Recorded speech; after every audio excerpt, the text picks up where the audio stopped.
What's poppin', y'all? You see what it is. Alexis Angulo versus Edgar Berlanga last night at super middleweight.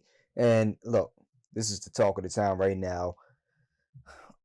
Without further ado, like, share, subscribe, all the other good stuff. But let's just get into this, man. This man turned into, come on, man.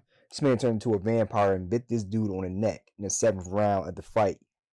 The fight wasn't going his way. He was supposed to be in there against a guy he was supposed to be able to get good work against, knock out, and look good against. And it didn't go the way he thought it was. He was struggling. He wasn't able to hurt him. And Gulo, at 38, no feet was in cement. He walked forward and was putting pressure on Berlanga, busted his nose up, gave him a cut like right under his left eye, above his upper lip, whatever. And he was getting frustrated. At the time of the incident, I had to fight, I don't know, 3-3, maybe 4-3 going into the 8th round. But Berlanga goes into the 7th round and bites this man on the neck, Mike Tyson style. And then not only does he do that, he barely wins the fight.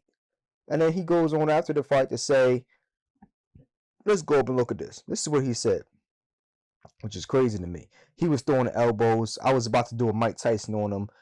He said during his post-fight interview on ESPN, he kept throwing the elbows and pushing it out. I didn't want to get cut. So you attempted to bite him? So I remember that. Yo.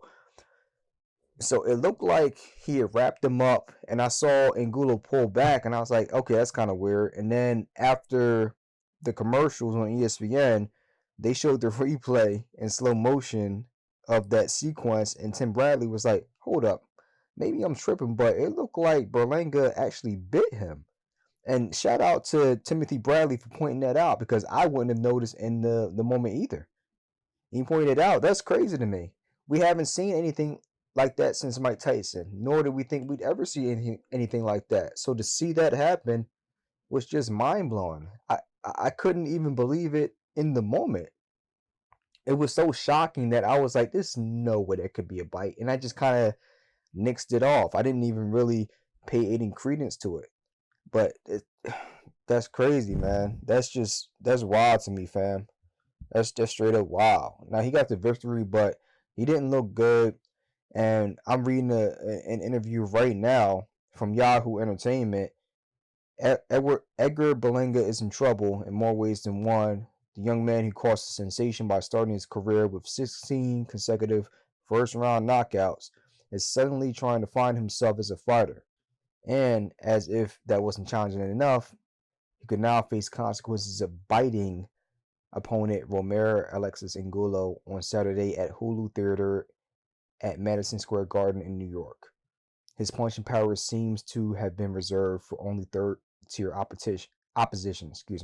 And hey, they might not even be wrong about that, because you look at, and this was supposed to be a step up in competition against a guy who, look, he's had his 2 losses have come against really good opponents.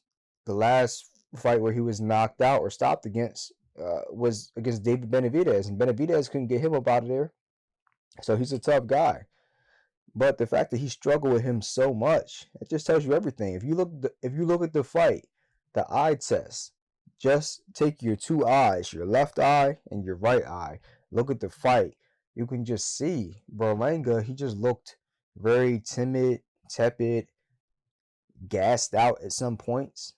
He didn't seem like he was pressing the action, or that he had the stamina to put his foot on the gas pedal and really get him out of there. And the one thing that really stuck out to me was his reflexes. He's faster than Angulo, but reflex-wise, he's slower. Angulo would throw a shot, and Angulo would come back with a 1-2 to the body and then up top, and he just looked very lethargic in his responses back to Angulo's counterpunching. He looked very slow. And you're talking about a guy that's 24, 25 years old. If you're there now, how much better are you going to get moving forward? Probably not a whole lot. So you have to wonder if this is his crescendo. You have a lot of people that criticize him for being a quote unquote hype job, but he didn't do anything to quell those notions. Did not show up and show out last night. And I'm talking about Saturday. Now this video is coming out on Monday. But this is the fight from Saturday. He did not do anything to dispel those notions or those dispersions that he was just a hype job, a guy that could come out and knock guys out in the first round if they're C+ fighters. But as soon as you get to a B level fighter and above, then it's a whole different story. He didn't do anything to quiet those critics down. What else can you say about that? It is what it is. That being said, we're going to get into the next fight coming up this week between Artur Beterbiev and Joe Smith Jr. That's going to be a banger. That's going to be one I'm covering in depth because you have two guys with a lot of power, but Beterbiev, he's something different.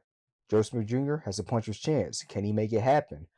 On the next episode of Dragon Ball Z, we're going to find out. All right, that's it for now. Make sure you leave a comment below. Let me know what you guys think, and we'll get into it in the next episode. All right, till next time. Peace.